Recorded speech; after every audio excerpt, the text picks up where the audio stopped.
నమస్తే, welcome to 99 TV. నేను నవీన్. పశ్చిమాసియా ఆకాశం ఎప్పుడూ నివురుగప్పిన నిప్పులా ఉంటుంది. కానీ గత కొన్ని రోజులుగా అక్కడ నెలకొన్న పరిస్థితులు చూస్తుంటే మూడో ప్రపంచ యుద్ధం ఇక్కడే మొదలవుతుందా అన్నంత భీకరంగా మారాయి. అమెరికా యుద్ధ విమానాలు గాల్లో చక్కర్లు కొడుతున్నాయి. ఇరాన్ క్షిపణులు వార్కు సిద్ధమయ్యాయి. లక్ష్యాలను గురి చేస్తున్నాయి. ప్రపంచం ఊపిరి బిగబట్టి ఆ ఉత్కంఠను గమనిస్తోంది. సరిగ్గా ఇక్కడే ప్రపంచానికి తెలియని ఒక గొప్ప దౌత్య యుద్ధం జరిగింది. సౌదీ అరేబియా, ఖతార్, ఒమన్ దేశాలు కలిసి ఒక అసాధ్యమైన పనిని సుసాధ్యం చేశాయి. అగ్రరాజ్యం అమెరికాను ఇరాన్పై దాడి చేయకుండా ఒప్పించి ఒక భారీ సైనిక సంక్షోభాన్ని నివారించాయి. ఇరాన్లో అంతర్గత నిరసనలపై అక్కడి ప్రభుత్వం తీసుకున్న కఠిన చర్యలు అమెరికాకు ఆగ్రహం తెప్పించాయి. నిరసనకారులపై అణచివేత కొనసాగితే సైనిక చర్య తప్పదని అధ్యక్షుడు డొనాల్డ్ ట్రంప్ తీవ్ర హెచ్చరికలు జారీ చేశారు. దీనికి ప్రతిస్పందనగా ఇరాన్ కూడా వెనక్కి తగ్గలేదు. గల్ఫ్ ప్రాంతంలో ఉన్న అమెరికా సైనిక స్థావరాలు, యుద్ధ నౌకలే తమ ప్రధాన లక్ష్యాలని టెహ్రాన్ ప్రకటించింది. పరిస్థితి ఎంత దారుణంగా మారిందంటే ఖతార్లోని అల్ ఉదీద్ వైమానిక స్థావరం అంటే మధ్యప్రాచ్యంలోనే అతిపెద్ద యుఎస్ సైనిక స్థావరం నుంచి అమెరికా సిబ్బందిని అత్యవసరంగా తరలించే స్థాయికి చేరుకుంది. ఏ క్షణమైనా క్షిపణులు నిప్పులు కురిపించేందుకు సిద్ధమయ్యాయి. ఈ ఉద్రిక్తతల మధ్య ముస్లిం కంట్రీస్ ప్రతినిధులు రంగంలోకి దిగారు. దీనిని నిద్రలేని రాత్రిగా అభివర్ణించారు. ఈ మూడు దేశాలు కేవలం మధ్యవర్తులుగా మాత్రమే కాదు, ఈ యుద్ధం వల్ల కలిగే వినాశనాన్ని ట్రంప్కు అర్థమయ్యేలా వివరించడంలో కీలక పాత్ర పోషించాయి.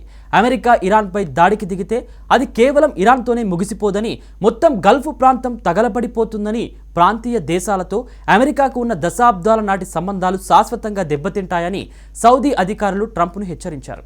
మరోవైపు ఇరాన్కు కూడా బలమైన సందేశం పంపారు. గల్ఫ్లోని అమెరికా స్థావరాలపై దాడి జరిగితే అది అరబ్ దేశాల సార్వభౌమత్వంపై దాడి చేసినట్లేనని ఇరాన్కు స్పష్టం చేశారు. గల్ఫ్ దేశాల ఒత్తిడి, రాయబారాల ఫలితంగా ఇరాన్ ఒక మెట్టు వెనక్కి తగ్గింది. నిరసనకారులను ఉరితీయబోమని, ప్రజాస్వామ్యబద్ధమైన నిరసనలను గౌరవిస్తామని ఇరాన్ నుంచి కీలకమైన హామీ లభించింది. ఈ విషయాన్ని ధృవీకరించుకున్న తర్వాతే ట్రంప్ తన సైనిక చర్యను తాత్కాలికంగా పక్కన పెట్టారు. మరోవైపు చాలా ముఖ్యమైన వనరుల నుండి తనకు హామీ లభించింది. అందుకే ఈ నిర్ణయం తీసుకున్నానని ట్రంప్ స్వయంగా తెలిపారు. దీంతో ఉద్రిక్తతలు కాస్త చల్లబడ్డాయి.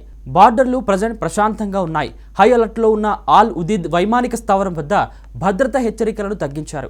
అక్కడి నుంచి వెళ్లిపోయిన సైనిక సిబ్బంది, యుద్ధ విమానాలు తిరిగి తమ అసలు స్థానాలకు చేరుకున్నాయి. యుద్ధ విమానాల మోత స్థానంలో దౌత్య చర్చల నిశ్శబ్దం నెలకొంది. అయితే ఈ శాంతి శాశ్వతమా అంటే చెప్పడం కష్టమని విశ్లేషకులు అంటున్నారు. ప్రస్తుతానికి యుద్ధ ముప్పు తప్పినప్పటికీ భవిష్యత్తులో ఇలాంటి పరిస్థితులు తలెత్తకుండా చూడటానికి సౌదీ, ఖతార్ అధికారులు వాషింగ్టన్, టెహ్రాన్ మధ్య నిరంతరం చర్చలు జరుపుతూనే ఉన్నారు. ఈ మొత్తం ఎపిసోడ్లో సౌదీ అరేబియా, ఖతార్ దేశాలు తమ వ్యూహాత్మక పరిణితిని చాటుకున్నాయి. అమెరికాతో మిత్రత్వం కొనసాగిస్తూనే పొరుగున ఉన్న ఇరాన్తో యుద్ధం రాకుండా అడ్డుకోవడంలో అవి సఫలమయ్యాయి. యుద్ధం జరిగితే కేవలం ప్రాణనష్టం మాత్రమే కాదు, ప్రపంచ ఆర్థిక వ్యవస్థను శాసించే చమురు రవాణా కూడా స్తంభించిపోయేది. ఆ భారీ వినాశనాన్ని ఈ దేశాలు కేవలం తమ దౌత్య చాకచక్యంతో అడ్డుకోగలిగాయి. ఆకాశంలో చక్కర్లు కొట్టిన యుద్ధ విమానాలు తిరిగి భూమిపైకి దిగాయి. క్షిపణుల లక్ష్యాలు మారాయి. యుద్ధం అంచున నిలిచిన ప్రపంచం ఇప్పుడు ఊపిరి పీల్చుకుంటోంది. ట్రంప్ వెనక్కి తగ్గడం బలహీనత కాదు, గల్ఫ్ దేశాల దౌత్య విజయానికి నిదర్శనం. చర్చల ద్వారా పరిష్కరించలేని సమస్య అంటూ ఏదీ లేదని ఈ సంఘటన మరోసారి నిరూపించింది. మంటలు రేపే యుద్ధం కంటే మనసులను కలిపే శాంతి మాత్రమే ఎప్పుడు గొప్పదని మధ్యప్రాచ్య దౌత్యం చాటి చెప్పింది.